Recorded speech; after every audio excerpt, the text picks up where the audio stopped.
Good morning, Brian.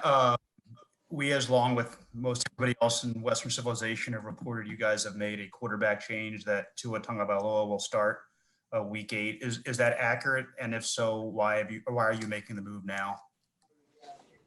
Yes, that's accurate. We feel like that's the best thing for the team. Brian, how did you reach this decision?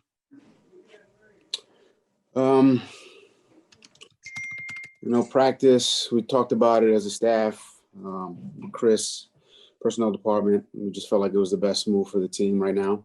And, that's how we're going to move forward. Brian, in 2 weeks ago, you talked about the concern about Tua's injury history, and also you mentioned that he wasn't ready to start for the team. What changed between then and now? It's like, any other situation, Omar. Sometimes, guys, a week out, 2 weeks out, 3 weeks out, 4 weeks out. And I think we talk about kind of situations like this on a weekly basis. He's day to day. He's, going to be back in a couple weeks. And this is no different than that. And, we feel like, through practice and meetings and walkthroughs, that he's ready. And that's how we're going to go moving forward. Good morning, Flo. We know that you initially had a week 11 bye that was kind of moved up to week 7 because of the schedule. Did that have any impact on this decision? The fact that it is your bye and maybe it was moved around a little bit. I don't think it hurts, but we just feel like this was the best move for our team right now. And look, Fitz has done a great job. He's been productive. His leadership's been great. It's not an easy decision, for me or us as an organization, but we felt like, for the team now, moving forward, this is the move we needed to make. Good morning, Flo. When it comes to the decision, I know you've fielded, I think, 3 questions to begin, this morning, and I know it was only 5 snaps, but did seeing him out there this past Sunday and that rollout, did that play a factor into, seeing how comfortable he was out there in the decision? That's just part of the evaluation, Josh. But, this has been ongoing since we got here in training camp, and no different than any other player. Every meeting, walkthrough, lifting session, it's all part of the evaluation. And, again, we just feel like this is the best move for us going forward. Brian, how different will the offense be with Tua at quarterback? That's hard to say.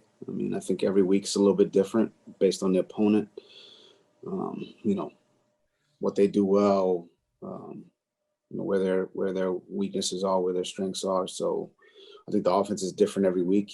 I think the defense is different every week. So it's really kind of hard to say, but Fitz did a lot, for us offensively, as far as communication, getting guys lined up, and we're just gonna have to, Tua's gonna have to do a good job of that as well, and we're gonna need everyone to step up. Coach, I'm wondering what your confidence level is that Tua is going to play well. Well, it's nice to hear from you, Armando. I haven't heard from you in weeks. Didn't think you were been looking for you for weeks, but okay. Just can you repeat the question? I'm shocked to hear from you, honestly. What is your confidence level?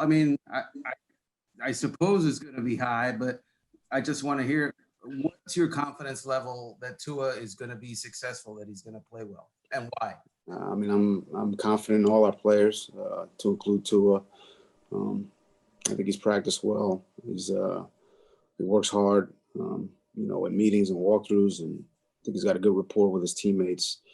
Like every week we go out to win. So yeah, I'm confident that he's, if we prepare the right way, prepares the way he's been preparing, that I'm confident we'll we'll go out there and have good results. But it's not a one-man game.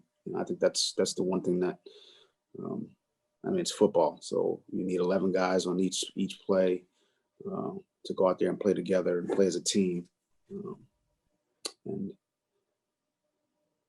I mean, I'm confident that we'll be able to do that, and go out and play as a team and play with great energy and hopefully good execution.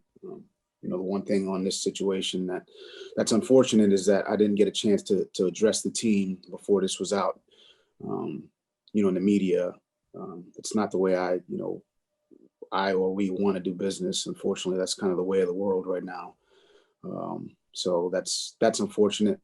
I could, I'm not happy about that at all. So, I'll address that to the team and really apologize to them that they had to find out through social media. I don't think that's fair to them. So, yeah. Yeah, Brian, with this decision looming and you had 2 blowout losses, was there a consideration of playing 2 or more or do you wish you'd got them in more, or is that irrelevant in the past 2 games?